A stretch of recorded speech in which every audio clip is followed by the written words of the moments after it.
అందరికీ నమస్కారం. ఈ వీడియోలో అన్నదాత సుఖీభవ పథకాన్ని అయితే మనకు ప్రారంభించబోతున్నారండి. ఆ వివరాలు ఏంటో వీడియోలో మనం తెలుసుకుందాం. వీడియోని చివరిదాకా చూసి ఛానల్ సబ్స్క్రైబ్ చేయండి. చాలామంది అసలు లైక్ చేయట్లేదు, సబ్స్క్రైబ్ చేయట్లేదు. చాలామందికి వెళ్ళట్లేదు వీడియో. సో మీరు లైక్ చేయకపోవడం వల్ల యూట్యూబ్ దీన్ని అయితే రికమెండ్ చేయట్లేదు. ప్లీజ్ మన ఛానల్లో 2,70,000 మంది ఉన్నారు. వాళ్ళందరికీ చేరాలంటే కనీసం లైక్ చేయండి. చూడండి, ఈరోజు చంద్రబాబు నాయుడు గారు, సీఎం పవన్ కళ్యాణ్ గారు, అదే డిప్యూటీ సీఎం, వీరందరూ కూర్చుని సమీక్ష సమావేశం అయితే నిర్వహించబోతున్నారు పంచాయతీరాజ్ శాఖ మీద.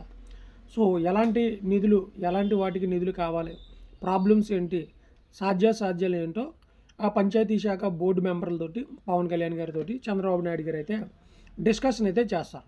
సో దీంతోపాటు మనకి రైతు భరోసాది ఏదైతే ఉందో ఈ యొక్క అన్నదాత సుఖీభవ అనే పథకాన్ని కూడా మనకైతే విడుదల చేద్దామని వాళ్ళు అక్కడ నిర్ణయం అయితే తీసుకోవడం అయితే జరుగుతుంది. ఎందుకంటే వ్యవసాయ శాఖ మంత్రి అచ్చెన్నాయుడు మరో 2-3 రోజుల్లో విడుదల చేస్తామన్నారు.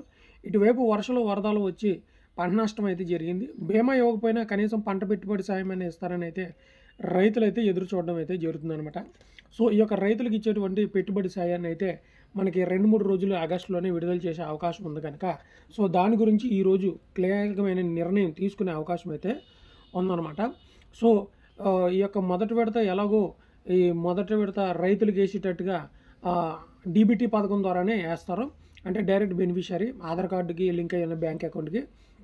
సో జగన్ గారు ఎలాగైతే వేసారో అలాగే ఈ డబ్బులు కూడా వేయడం అయితే జరిగిద్ది అనమాట. సో ప్రభుత్వం వచ్చిన కారణం ఓన్లీ 4 పెన్షన్ మాత్రమే ఇవ్వడం జరిగింది, మిగతా పథకాలు ఏమి ఇవ్వలేదు. అయితే ప్రతిపక్షం పట్టుపడడంతో ఏదో ఒక పథకాన్ని ఇవ్వాలనేది ప్రభుత్వం చూస్తుంది కనుక ఈ రైతులకు సంబంధించి ఈ యొక్క డబ్బులు రావడం జరిగింది. సో వ్యవసాయం చేసే భూములకి అలాగే కౌలు రైతులకి అయితే డబ్బులు ఇవ్వడం అయితే జరుగుతుంది అనమాట. ఎవరైనా అప్లై చేసుకోవాలనుకుంటే రైతు సేవా కేంద్రంకి వెళ్ళి మీరైతే అప్లై అయితే చేసుకోవచ్చు. సో మరలా అప్డేట్స్ వస్తే నేను వీడియో చేస్తాను. మీరైతే ఛానల్ సబ్స్క్రైబ్ చేసి లైక్ చేసి ఫాలో అవుతానండి. Thank you.